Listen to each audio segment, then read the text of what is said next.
Happy Tuesday, everyone. Let's get into it because Bitcoin just pumped to $65,700 and the institutional flows are turning positive again. US spot.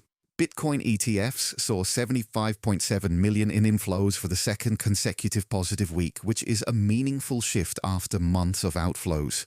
Bank of America hired new executives to lead its global digital assets platform, and Russia is finalizing a bill establishing a legal framework for crypto, so the institutional and sovereign adoption continues to expand regardless of price volatility. Goldman Sachs warned Brent crude could reach $120 if the Strait of Hormuz remains closed.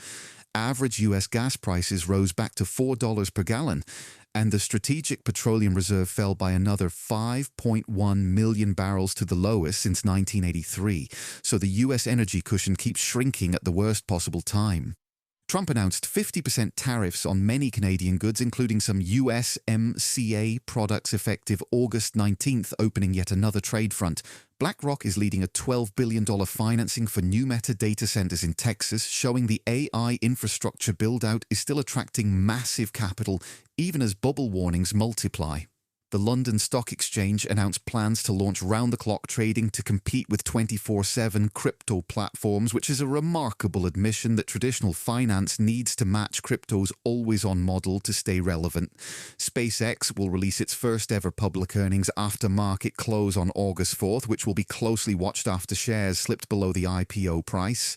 Jim Cramer says the market is miserable, while Michael Burry says 95% of investors have no idea what they really own, so the bears are loud right now. In altcoin news, Ethereum reclaimed $1,900. Circle's CEO discussed the Genius Act and Clarity Act, noting that major institutions can build on stablecoin infrastructure once the legislation is effective. Nigeria established a virtual asset council to coordinate crypto policy, and India's Maharashtra state launched the Delta Act for blockchain-based real estate tokenization. Make sure to follow, and I'll catch you right back here tomorrow.